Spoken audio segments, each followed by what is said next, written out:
When it comes to the world of sparkling wine with all these different options and all these different labeling terms, it's easy to get confused. Luckily, I'm here to make things easier. Here's Sparkling Wine 101. When coming up with the format with this video, the script kept getting longer and longer and longer. I mean, there's so much to know about the world of sparkling wine.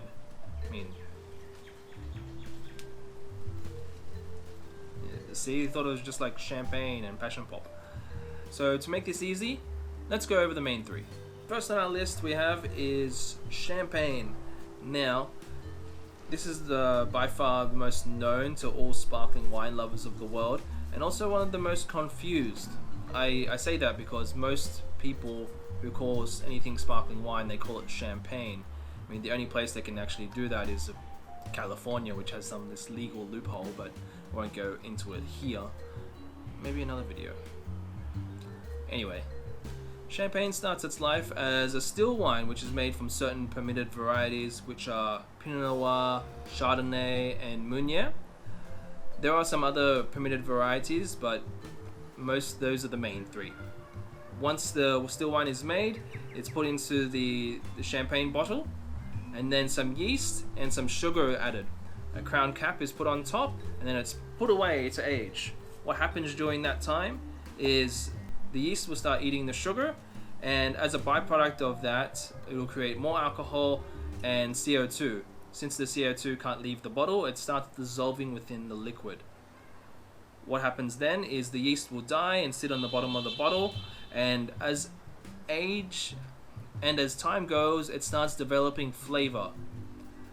When the time has come to release the bottle, what they'll do is they'll start riddling the bottle, which they'll slowly turn the bottle so the yeast will sit on the top of the bottle whilst being upside down.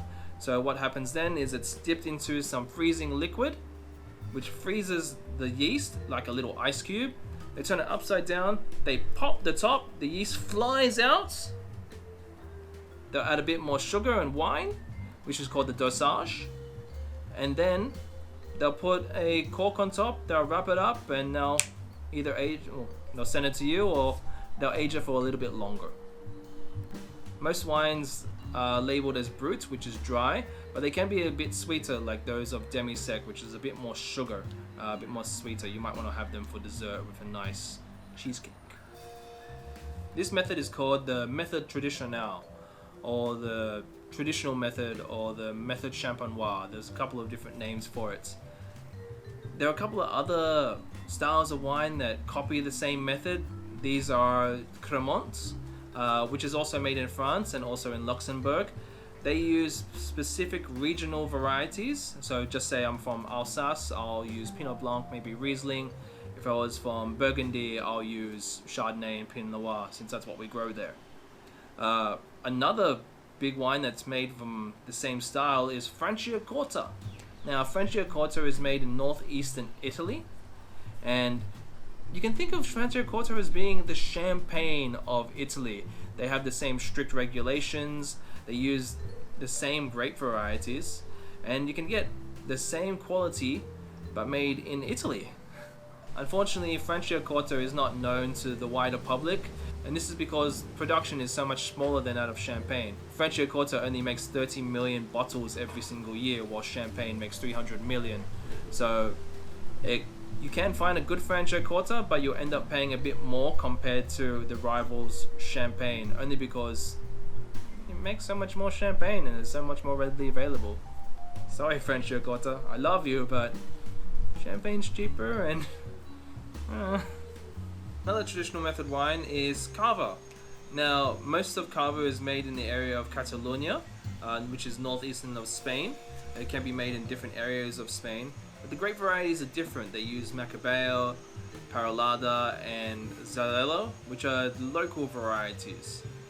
They also can use like Pinot Noir and Chardonnay if they'd like to. Unlike champagne, which is aged for a minimum of 15 months, there's a minimum requirement of 9 months aging on the dead lees. Think of Cava and Cremant as being the budget champagne. I mean, they're not as good as champagne, but they're mean, they gave it a good crack. And that leads us on to our good friend Prosecco. Now Prosecco, it's cheap, it's cheerful, it's great by itself, it's great in a cocktail. I really like it in Aperol spritzers.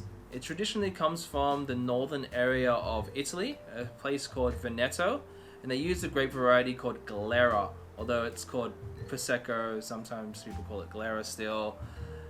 Yeah, it depends who you talk to. Unlike champagne, Prosecco can be made all over the world.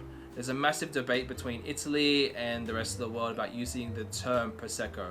Italy doesn't like people using the term because it just infringes on their product.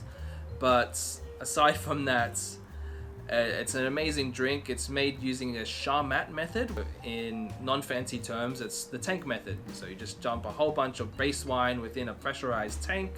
You add some sugar, you add some yeast, you let it ferment. The CO2 produced dissolves within the wine, and then you turn the tap, you pour it into a bottle and put a crown seal on top, and you've got Prosecco essentially. That's as simple as it is. That's the reason why it's so cheap, because you don't have to age it for a long time. It's meant to be drunk very young. This method actually preserves the vibrant and fresh characteristics of the grape, and makes Prosecco so wonderful and so appealing to the masses. Well, that was a basic intro into the world of sparkling wine. As with the list that went previously, there's a variety of different sparkling wines from all over the world. I can't cover them in this one video, but if you want me to touch on those in a future video, please let me know in the comments down below. Also, if you want me to delve deeper into some of the wines we discussed today, let me know as well. Remember to like this video and subscribe. Let's aim for 20 likes in this video, shall we? I'm trying to aim for 100 subscribers at the end of the year. So let's get there together. I hope you liked the video, guys. Until next time, I'm Mark, and thanks for watching.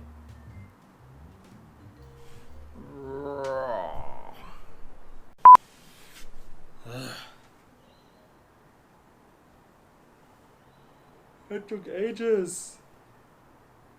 Oh god, 2 hours of filming. And that. Oh god, he's like. Can you use the finger? Can you use Daddy's phone? Yeah, Right. You swipe. Oh, you got